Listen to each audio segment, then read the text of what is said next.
প্রিয় দর্শক, এই বর্তমান সরকার দায়িত্ব নেওয়ার পর আমার কাছে মনে হয়েছে যে প্রথমবারের মতো মব ভায়োলেন্সের ব্যাপারে একটা গুরুত্বপূর্ণ পদক্ষেপ আমরা দেখতে পেলাম। এতদিন মব ভায়োলেন্স ছিল একটা অপ্রতিরোধ্য ব্যাপার। কেউ সিদ্ধান্ত নিল মব তৈরি করবে, কোনো একটা বাড়ি, কোনো একটা স্থাপনা ভাঙচুর করবে, কাউকে পেটাবে, কাউকে অর্ধমৃত করে পুলিশের কাছে সোপর্দ করবে। এগুলো ছিল খুব স্বাভাবিক ঘটনা। এ সমস্ত ঘটনার কোনো প্রতিবাদ ছিল না, কোনো প্রতিকার ছিল না, কারো কাছে বিচার চাওয়া যেত না। যে বিচার চাইতে যাবে তাকেই ট্যাগ লাগিয়ে দেওয়া হতো যে স্বৈরাচারের দোষর।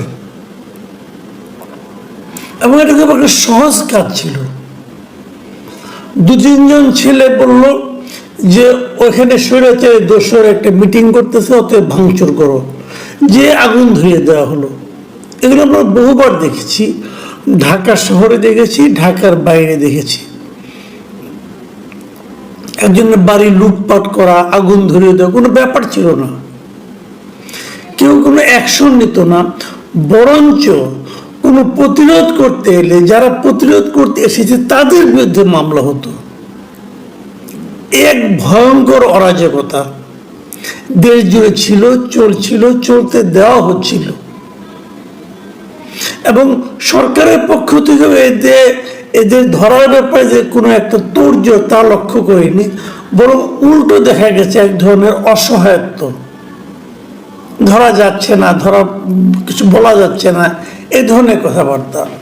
কিন্তু এই প্রথমবার আমরা দেখলাম কোথায়, রংপুরে দেখলাম যে মবের ব্যাপারে সেনাবাহিনী একটা খুবই গুরুত্বপূর্ণ পদক্ষেপ এবং কার্যকর একটা পদক্ষেপ নিয়েছে।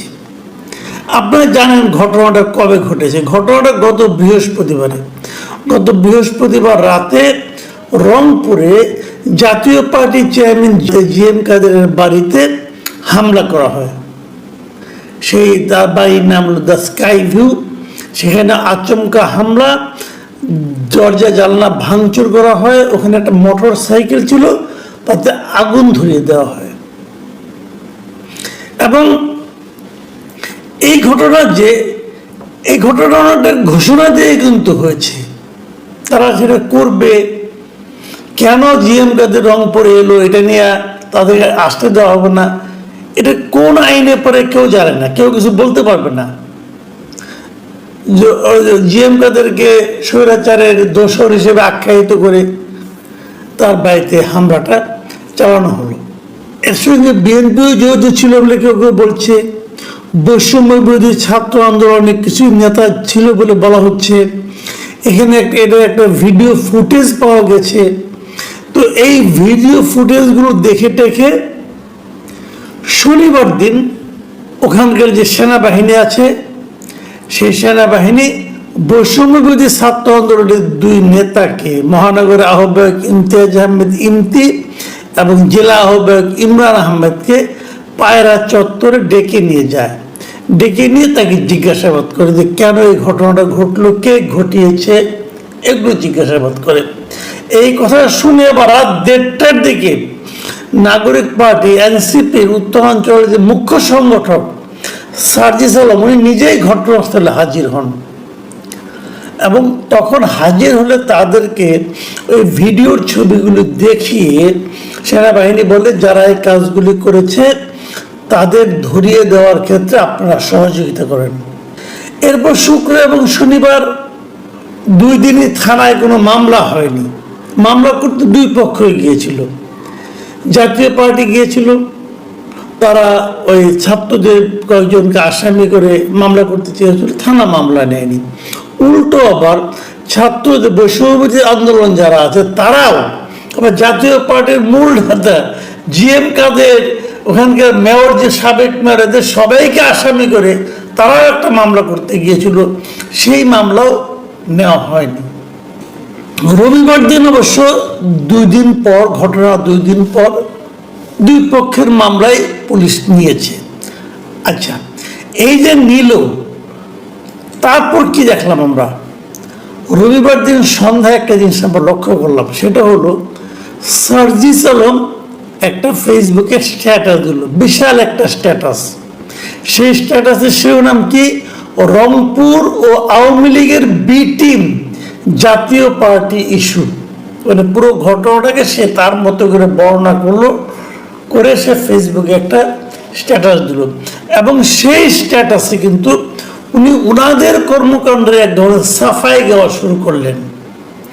এবং এক পর্যায়ে তিনি বললেন, তিনি যা লিখেছেন, লেখাটা আপনারা শুনুন উনি কি বললেন। উনি বললেন, জিএম কাদেরের বাড়ির পুরনো বাইক আর সামান্য আগুন নিয়ে যাদের এত চিন্তা, তারা বিগত 9 মাসে আওয়ামী সন্ত্রাসী খুনিদের ধরতে কয়েকটা অভিযান চালিয়েছে, কতজনকে গ্রেপ্তার করেছে। এই যে কথাটা উনি লিখলেন, এই লেখাটার মূল লক্ষ্যটাকে সেনাবাহিনী, মানে যে সেনাবাহিনী ওই ঘটনার দায়ী ব্যক্তিদের ধরার জন্য ভিডিও ছবি দেখিয়ে তাদের কাছে সাহায্য চেয়েছেন, এবং আগের রাতে যাদের সঙ্গে সার্জিস আলম দেখা করেছেন, কথা বলেছেন, তাদেরকে উদ্দেশ্য করে কিন্তু সার্জিস আলমের এই লেখা। তার মানে সেনাবাহিনী যে ওই লোকজনকে ধরতে চেয়েছেন, এটা সার্জিস আলমের পছন্দ হয়নি।